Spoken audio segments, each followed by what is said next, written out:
Bismillahirrahmanirrahim. Assalamualaikum warahmatullahi wabarakatuh. Saya Nurul Hidayah Aizat binti Muhammad Noor akan membentangkan tajuk kebat dalam pentadsiran pendidikan Islam.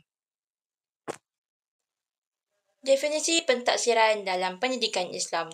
Pentadsiran dalam pendidikan Islam merujuk kepada satu proses sistematik untuk mengumpul, menganalisis dan mentafsir maklumat mengenai perkembangan, pemahaman serta amalan murid dalam ilmu dan nilai-nilai Islam.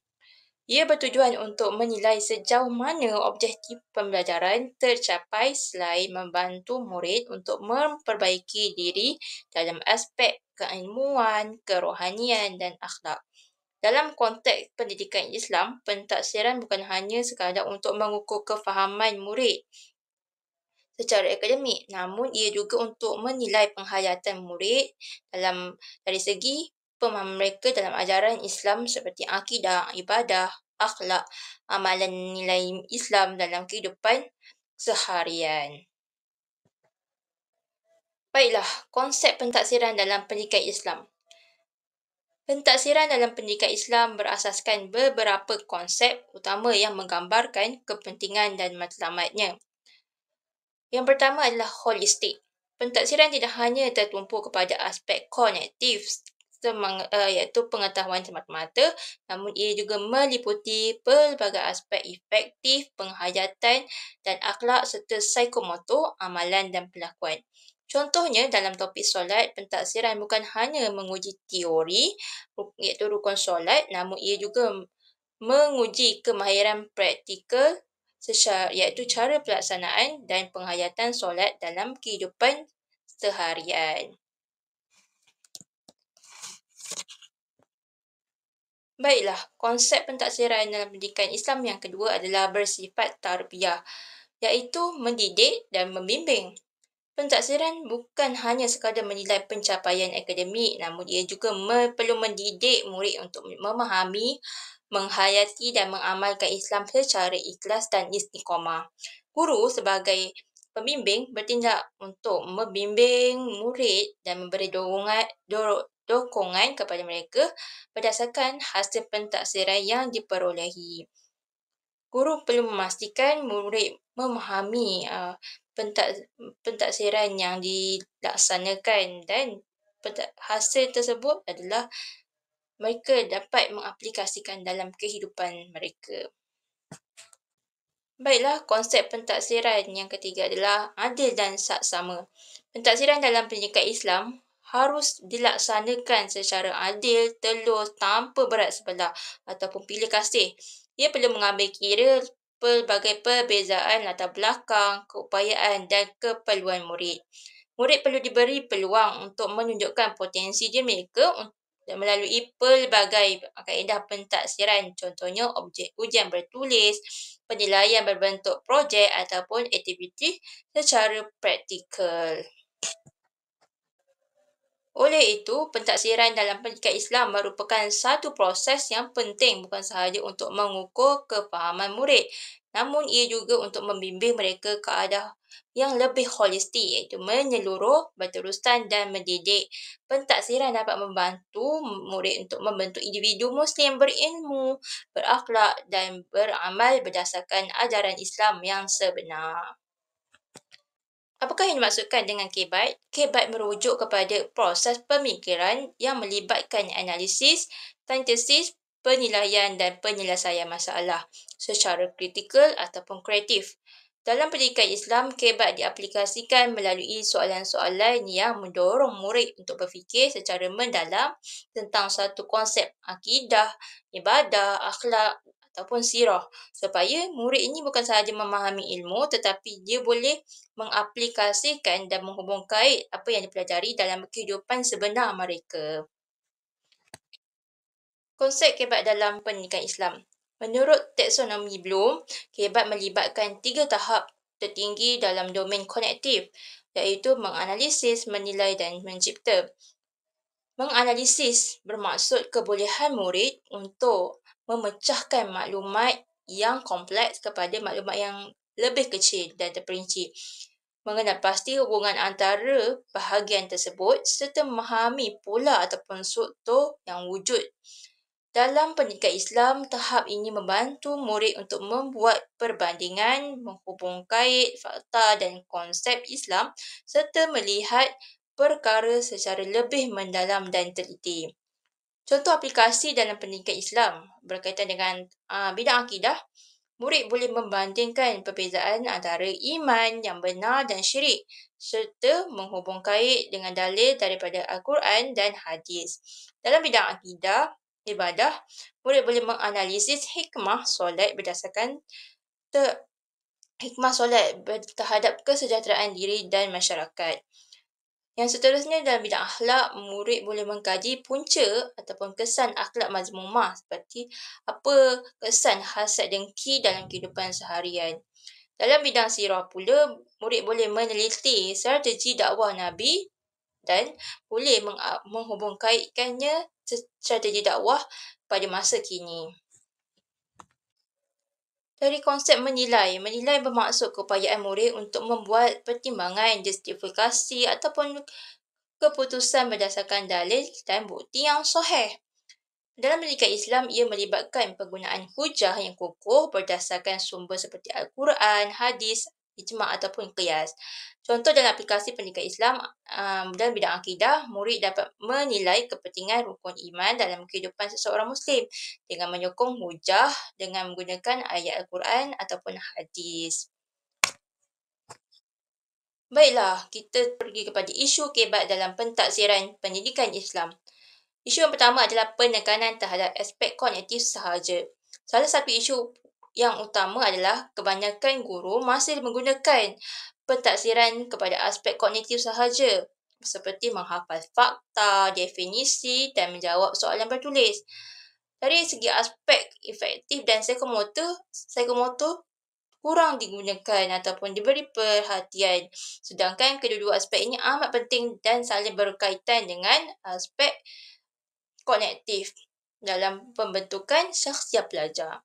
Contohnya, seorang pelajar boleh menjawab soalan tentang rukun solat dengan betul, tapi dia tidak boleh mengamalkan solat dalam kehidupan seharian. Jadi, cadangan penyelesaiannya adalah guru perlu mengimbangkan pentaksiran dengan menilai juga tingkah laku, amalan ibadah dan akhlak pelajar melalui pemerhatian, senarai semak dan refleksikan diri agar kognitif, psikomotor dan efektif ketiga-tiga ini saling berhubungan dan menghasilkan pentaksiran yang berkualiti dan terbaik. Seterusnya, kesukaran menilai aspek amalan dan akhlak. Aspek amalan dan akhlak ini sukar untuk dinilai secara objektif kerana ia melibatkan pemerhatian terhadap perlakuan yang kadang-kadang tidak berlaku dalam bilik darjah. Namun, oleh itu guru menghadapi cabaran untuk menilai keikhlasan dalam amalan murid. Contohnya, pelajar menunjukkan akhlak yang baik di sekolah, namun di luar sekolah mereka menunjukkan akhlak yang tidak baik.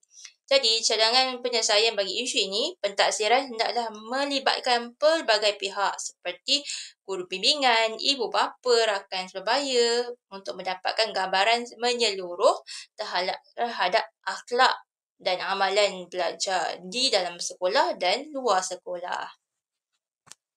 Seterusnya, beban guru dan kekangan masa.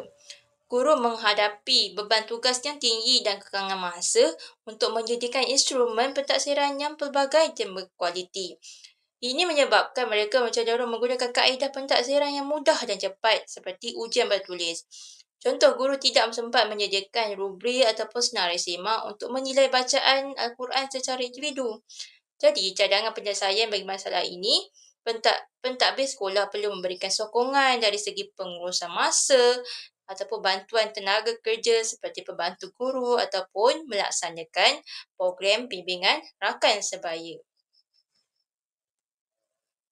Selain itu, kita boleh menggunakan soalan berbentuk kajian kes. Murid diberikan situasi kehidupan sebenar yang berkaitan dengan akidah, ibadah, akhlak ataupun sirah. Murid perlu menganalisis masalah, menilai situasi dan memberikan penyelesaian berdasarkan prinsip Islam. Soalan berbentuk kajian kes dapat membantu murid untuk memahami cara pemikiran mereka mengenai nilai Islam dalam mengaplikasi kehidupan seharian mereka. Jadi, contoh soalan berbentuk kajian kes, Ahmad menggunakan media sosial untuk berkongsi maklumat agama, tetapi dia tidak memastikan kesahihan maklumat sebelum menyebarkannya.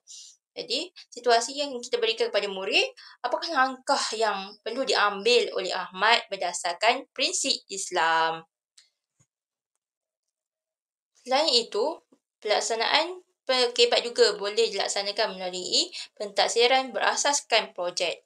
Murid boleh menjalankan kajian ataupun projek yang menghubungkan nilai Islam dengan isu semasa.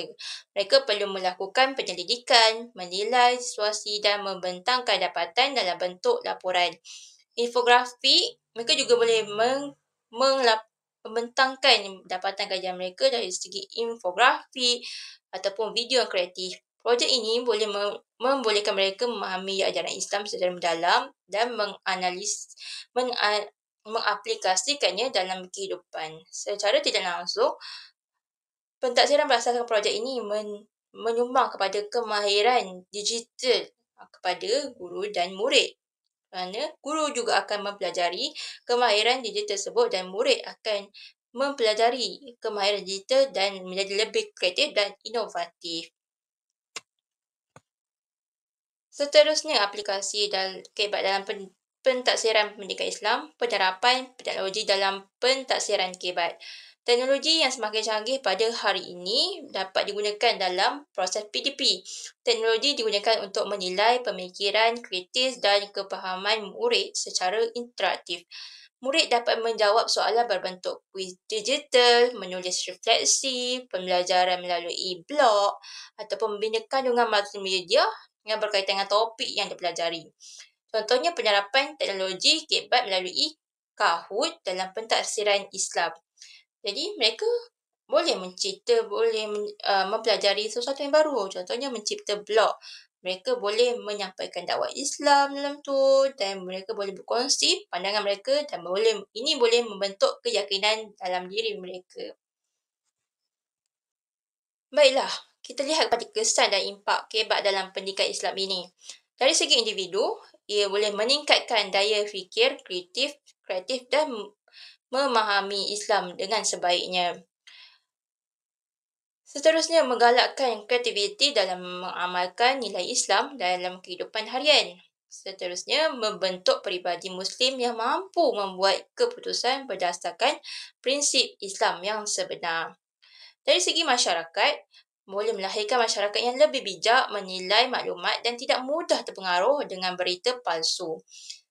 Di samping itu juga dapat meningkatkan kesedaran terhadap kepentingan nilai Islam dalam kehidupan bermasyarakat.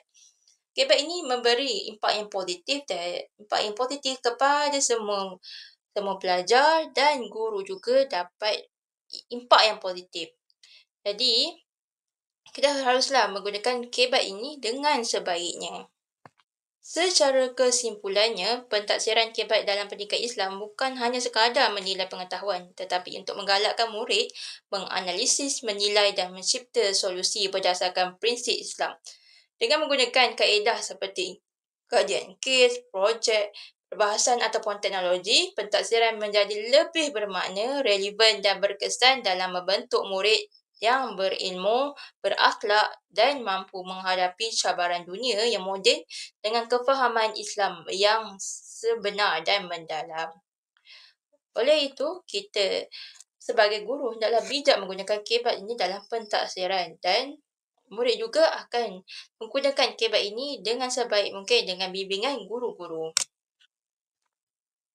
Berikut merupakan rujukan berdasarkan pengetahuan dan kajian berdasarkan dengan kebat dalam pentaksiran pendidikan Islam. Sekian daripada saya, Nur Hidayah Izzati, unit 4. Terima kasih.